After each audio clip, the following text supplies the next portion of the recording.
vamos a hacer, lo primero vamos a escuchar a Marzuki un poco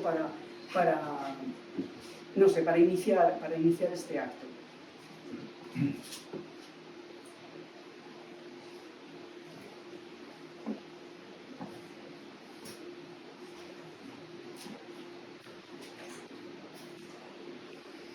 Mesdames et messieurs, bonjour. Je vous adresse mes salutations les plus cordiales et vous souhaite à toutes et à tous santé, bonheur et sérénité. Tout d'abord, je tiens à vous faire part de la grande joie et de l'immense bonheur que me procure la traduction de mon livre en espagnol. Cette magnifique langue que j'ai eu le privilège d'étudier durant une seule année lorsque j'étais élevé officier à l'Académie militaire m'a profondément marqué. Malheureusement, ma très longue incarcération m'a empêché de poursuivre cet apprentissage. Je voudrais également vous dire combien je regrette de ne pouvoir partager avec vous ce moment de bonheur. Un accident dont j'ai été victime m'a causé une fracture du col du fémur, m'imposant une nouvelle épreuve. Cependant, comparé au calvaire du centre de détention de Tasmama, cette souffrance paraît presque insignifiante. Tasmama était un véritable mouroir, un enfer terrestre où les détenus étaient condamnés à mourir à petit feu. Tout y était refusé. La lumière du soleil, l'hygiène la plus élémentaire, des vêtements décents, des matelas, des couvertures, des soins médicaux, tout contact avec la famille et le monde extérieur, une alimentation suffisante, de l'eau potable en quantité adéquate, ainsi que la possibilité d'échanger avec les autres détenus. À mon sens, jamais la sauvagerie humaine n'est descendue aussi bas. Le sadisme des responsables était d'une telle atrocité que certains d'entre nous sont morts dans des conditions effroyables sans trouver une seule âme charitable pour adoucir leur longue agonie, ne serait-ce qu'en leur offrant un verre d'eau. Dans un Marx était en un mot un lieu maudit. Quiconque y entrait disparaissait à jamais. Quiconque en sortait relevait du miracle. Le comble de l'injustice résidait dans le fait que nous n'étions que de petits gradés de l'armée, entraînés à notre corps défendant dans une manœuvre apparemment banale, laquelle se transforma soudainement au cours de son déroulement en un coup d'État. L'écrasante majorité des détenus avaient été condamnés à 3 années d'emprisonnement. Cependant, la vengeance insatiable des responsables transforma cette peine en une condamnation à une mort lente et atroce. Pendant 2 décennies, l'État marocain s'obstina à nier catégoriquement l'existence de ce bagne maudit. Mais grâce aux efforts conjugués d'organisations nationales et internationales et de certaines personnalités de renommée mondiale, la vérité a fini par éclater. Ainsi, sur un total de 58 détenus, 28 seulement furent relâchés, presque mourants, après de longues années de souffrance et de privation. Je vous remercie sincèrement de l'attention que vous avez bien voulu m'accorder. Je souhaite également vous informer que le résumé de ce long et douloureux calvaire est relaté dans cet ouvrage. Con la esperanza de estar un día entre ustedes, les deseo felicidad y salud. Muchas gracias.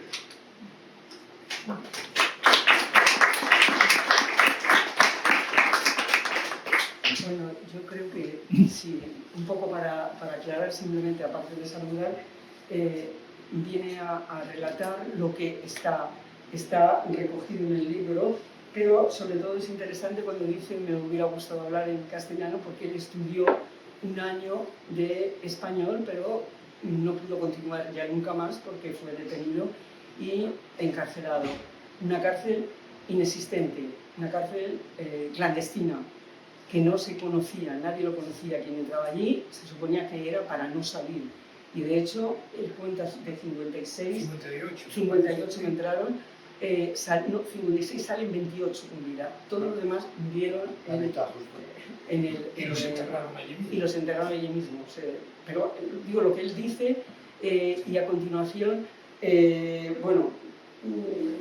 sí, explica también que era una situación, ellos habían participado en un pequeño, o sea, eran militares de baja graduación, no eran altos cargos, y que participaron en unas acciones que finalmente resultó que se convirtió en un golpe de Estado, y que a pesar de que se les condenó por unos años, 3 años, 5 años, la condena se multiplicó hasta decenas. Él estuvo 18 años en esa cárcel, que no había ninguna condiciones de sanidad, no podían tener ninguna relación con las familias, no tenían alimentación razonable, no tenían casi acceso al agua potable, ni por supuesto a la higiene, ni a ningún control médico. De forma que, claro, los que murieron de una forma atroz. Aparte que no podían ni siquiera hablar entre ellos, y comunicar con las familias menos. Es decir, que realmente, digamos que es como la esencia más brutal de una cárcel. Es una cárcel que era un matadero, él dice, un lugar donde morir, simplemente quitárselos del medio. Y luego, bueno, se ha despedido en español, y ya, pues si os parece, analizamos el libro. Y comienza, Bernabé va a explicarnos su lectura. Bueno, pero cuando empiece a hablar va a haber ahí unos ecos y una historia. Sí, bien. De eso. Venga, sí. Bueno, hace más de 20 años, una profesora de Relaciones Internacionales de la Universidad Autónoma de Barcelona, Laura Feliu, publicó el resultado de su tesis doctoral dedicada al movimiento asociativo a favor de los derechos humanos en Marruecos, en un libro que tituló El Jardín Secreto. Hacía referencia a una frase, al parecer pronunciada por Hassan II, en un programa de televisión francés, La Hora de la Verdad, en respuesta a una pregunta del director de Nouvel Observateur, Jean Daniel, sobre el secuestro durante casi 20 años de los familiares del general Oufkir, autor de uno de los golpes de Estado contra el rey el rey Hassan II, a principios de los años 70, y la necesidad de un gesto de clemencia que le pedía Jean Daniel, sin atreverse a pronunciar el nombre de Oufkir, pero con el sobreentendido. Todo esto era en público, y lo tienen. Les recomiendo buscar el vídeo en YouTube y tragarse la hora y cuarto que tiene, porque es un examen de cinismo brutal, y luego un documento interesantísimo, porque de vez en cuando él habla de tortura, y de qué tortura, pero ¿cómo yo?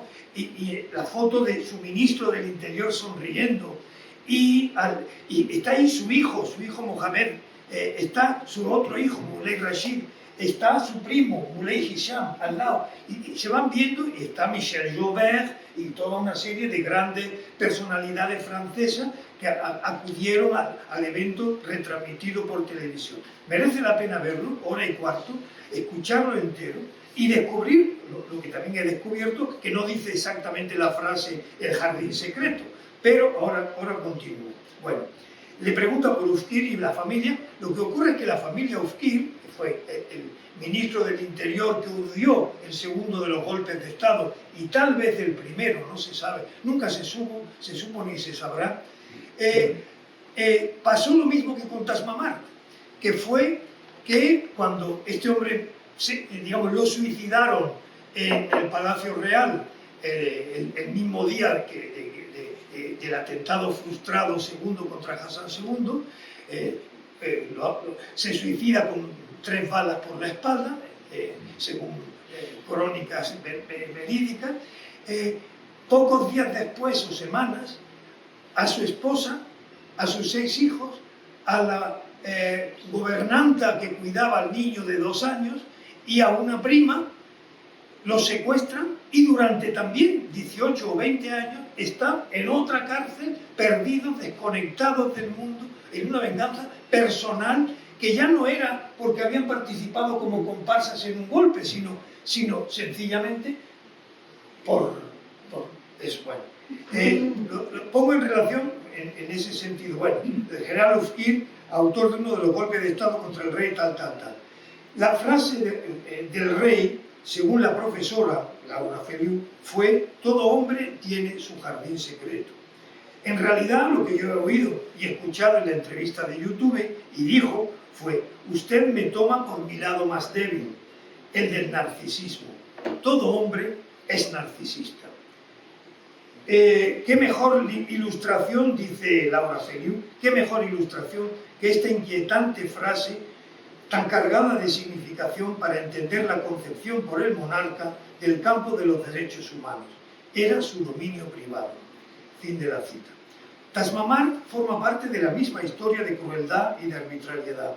Después de aquel golpe de Estado que siguió a otro el año anterior, en el que participa Marzuki, en la residencia real de verano de Schirat, donde se estaba celebrando el cumpleaños el cumpleaños del monarca, pues tiene lugar un golpe de Estado terrible, en donde, entre otros, participa el propio Marzuki, pero como un comparsa.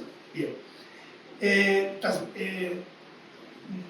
Hubo, digamos, después de aquel golpe de Estado, hubo juicios sumarísimos sin garantías, de los que resultaron condenas a muerte, ejecuciones fulminantes de los más responsables, prisiones a largos años en algunos casos y a penas más reducidas en otros, y uno de esos condenados, en su caso a solo 5 años de prisión, fue Ahmed Marzuki, oficial de infantería, que había participado como comparsa en el primero de los atentados y autor del libro que presentaba Gonzalo y yo.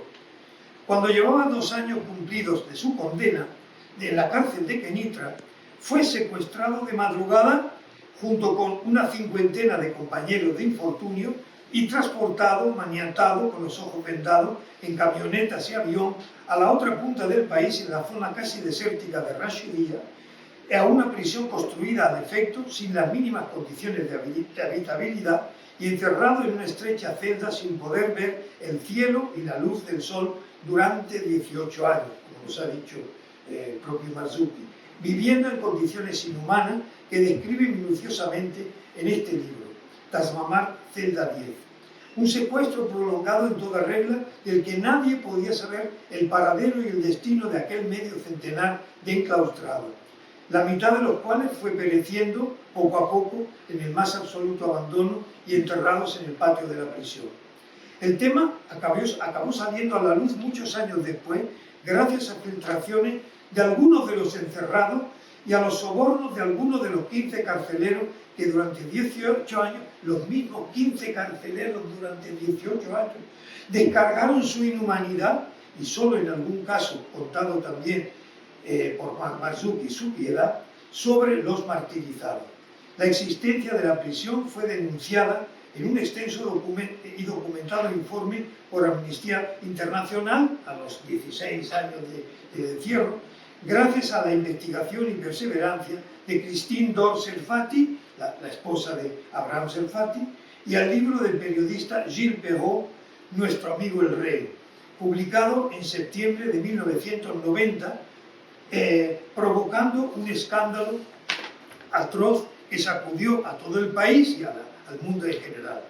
Apenas unos meses antes, en diciembre de 1989, en el programa de televisión La Hora de la Verdad que he comentado, delante de personalidades francesas y ministros marroquíes, delante de sus hijos y de su sobrino Hicham, sin separarse un solo minuto durante la hora que dura la entrevista, su cigarro encendido, eran otros tiempos, Hassan II había dicho en público que si tan solo un 1% de lo que se citaba en el informe de Amnistía Internacional fuera verdad, no sería capaz de dormir ni de ir después a besar a sus hijos o a dar la mano a jefes de Estado. Cinismo total. La reacción de las autoridades ante el informe de Amnistía y la publicación del libro de Perrault fue negarlo todo. Tas Mamart solo existía en la mente de los enemigos de Marruecos para manchar la imagen del país. Pero finalmente, ante la evidencia y las descripciones de los sufrimientos padecidos por los detenidos revelados en público, hubieron de reconocer la verdad. Hassan II intentó minimizar con más cinismo y descaro el tema. Cuando un periodista del diario francés Libération le preguntó por el presidio, el monarca respondió: la palabra presidio no es la justa, sino un lugar en el cual han estado guardadas personas que han sido asignadas administrativamente. Personas que, estimaba el rey, según confiesa en otra entrevista, debían ser castigadas. Y se justificaba diciendo que, francamente, yo no creía que las condiciones fueran aquellas y que yo no puedo vigilar la intendencia de los lugares de detención. La culpa de otros. 18 años, sin sentencia alguna que lo ordenase, son muchos para que se guardase el secreto de una ignominia como Tas Mamart. Hubo quien lo conocía, pero cayó.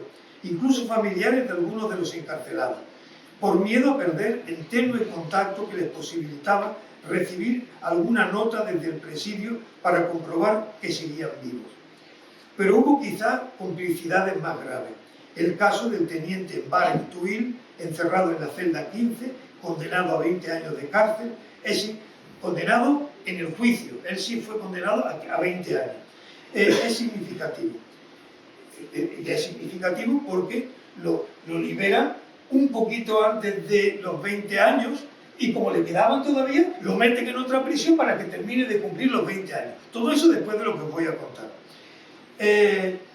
Casado con una americana, Nancy Tuil, que trabajaba en la base americana de Kenitra, denunció su desaparición a la embajada americana cuando su marido se evaporó sin dejar rastro en la cárcel de Kenitra.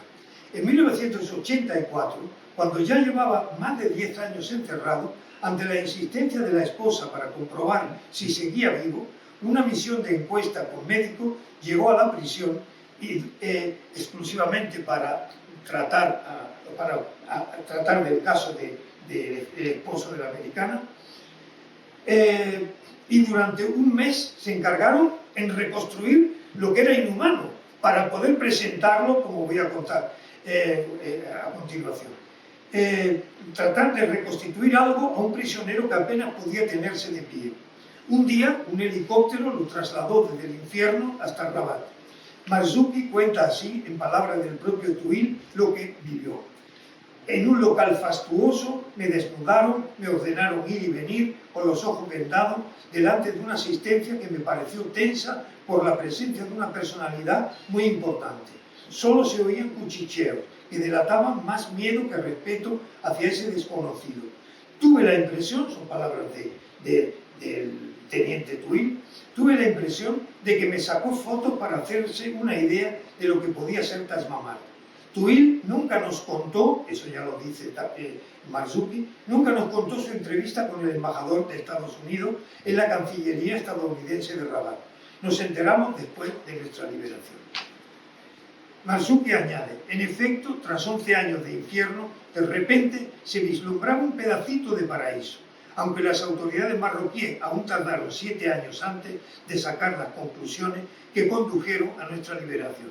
Tas Mamart, y eso era lo principal, ya no era el horrible secreto conocido únicamente por unos pocos marroquíes. El poderoso Estados Unidos lo sabía y otros países u organizaciones no tardarían en saberlo. Fin de la cita. He hablado de complicidades graves, a sabiendas ya de los horrores de los que Tuil era una muestra viva, y a pesar de ello no fue liberado. Fue devuelto a su celda, donde pasó con sus compañeros aún 7 años de encierro. 7 años en los que Hassan II siguió siendo el gran aliado de Occidente, tolerándole su jardín secreto. Lo que había sido un rumor silencioso que daba pánico mentarlo, fue hecho público por el libro de Gilles Perrault, que añadía a la pesadilla de Tas Mamart la de la familia del general Oufkir, como he comentado, su esposa, sus 6 hijos, entre ellos un bebé de 2 años, una tía y la cuidadora de los niños, desaparecidos de la faz de Marruecos durante 20 años, así como otros varios horrores del jardín secreto del rey, que cuenta Pejo. Las autoridades negaron todo. Eran los enemigos de Marruecos quienes habían inventado todas esas historias. Recuerdo la página, a toda página del diario El País, pagada con la Embajada de Marruecos en Madrid, denunciando la campaña de propaganda enemiga y firmada por centenas de personas y encabezada por el primer ministro. La misma página la sacaron en Le Monde y otros diarios importantes del mundo. 200.000 cartas de ciudadanos de a pie o de empresas y comercios que querían congraciarse con la autoridad aparecieron en los diferentes medios de información de Marruecos, asociándose a la iniciativa de decir todo es mentira. Recuerdo también que asistiendo a un congreso de hispanistas marroquíes en Arcila, con algún catedrático de la Universidad de Alcalá de Henares y algún otro, la organizadora del evento y decana de los hispanistas por entonces, intentó que firmásemos los españoles que acudimos al evento un escrito colectivo de pleitesía al monarca, denunciando también las maniobras enemigas y que acabó molesta por nuestra negativa a firmarlo. Los prisioneros de Tasmamart fueron por fin liberados el 21 de septiembre de 1991. 5 días después, Hassan II era recibido en Washington por el presidente George Bush padre, que había puesto como condición para recibirlo el fin de Tasmamart. En su memoria, Fred Vreeland, por entonces subsecretario de Estado adjunto para Asuntos de Oriente Medio y Norte de África, cuenta cómo hubo de chantajear al embajador de Marruecos en Washington, Mohammed El Hayat Zouari, para que se atreviera a hablar del tema y plantearlo ante quien correspondiera para no hacer peligrar la visita real. Cuenta Vreeland en la memoria citada. Vreeland murió en enero de este año con 98 años en Roma. El 26 de septiembre, citando, cuando la limusina del rey de Marruecos llegó a los terrenos de la Casa Blanca, eran las 9:59. Habían advertido al rey, que siempre se llegaba tarde a todo, que lo esperaban a las 10. Bueno, ese día llegó a las 9:59. Al defender el rey de su limusina, el presidente y su esposa le dieron la bienvenida a la Casa Blanca y la acompañaron al podio donde el rey y el presidente se dirigían a la multitud reunida. La banda de la Casa Blanca comenzó a tocar los himnos nacionales de Marruecos y Estados Unidos. Sentí, dice Vreeland, sentí un toque en el hombro y me entregaron un telegrama. El mensaje de la Embajada de Estados Unidos en Rabat era escueto. Tasmamart había sido clausurado. Todos los prisioneros habían sido liberados. Cerré los ojos abrumado. Fin de la cita. Eran otros tiempos, otro Estados Unidos, otro mundo en víspera de la Conferencia de Paz de Oriente Medio de Madrid, que hizo pensar en otro orden internacional en el que las superpotencias podrían entenderse y la madre de todos los conflictos, el de Palestina e Israel, encontraría por fin solución. Otros tiempos ya lejanos, demasiado lejanos. Ahmed Marzuki fue liberado. Aunque le impusieron silencio sobre lo sufrido y vivido, reivindicó su derecho a la palabra. Se le espió, persiguió, amenazó, se le secuestró de nuevo, pero no cejó. Por fin, muerto el monarca, en un tiempo que pareció de recuperación de libertades, pudo publicar en Marruecos, en francés, en el año 2000, este libro que hoy presentamos. Ha pasado un cuarto de siglo desde entonces. La arbitrariedad no ha desaparecido de Marruecos. Ahí está el caso del historiador Mahati Monjib, 6 años sin poder salir del país, aunque el rey lo ha amnistiado, o los de los presos saharauis o rifeños, sobre los que se acumulan arbitrariedades absurdas e injustas. La cantinela de que son los enemigos de Marruecos los que inventan estos casos se repite, mostrando que ese Marruecos que seguimos queriendo, ese Marruecos que fue el mío, como reza el título del libro de Jocelyn Lavi, publicado en las ediciones de Oriente y Mediterráneo, y que acogen este libro de Marzuki, este Marruecos está aún por llegar. El libro es el resultado de la explayadura y del desahogo de una víctima de la arbitrariedad y de la injusticia, muy bien construido, de lectura viva, que obliga al lector a no interrumpir la lectura hasta acabarlo. Aunque cuenta al detalle las barbaridades que se infligieron a esta cincuentena de desaparecidos de la faz de la tierra, es un canto de amor a Marruecos, a la libertad y a la dignidad humana. Os lo aconsejo. Gracias.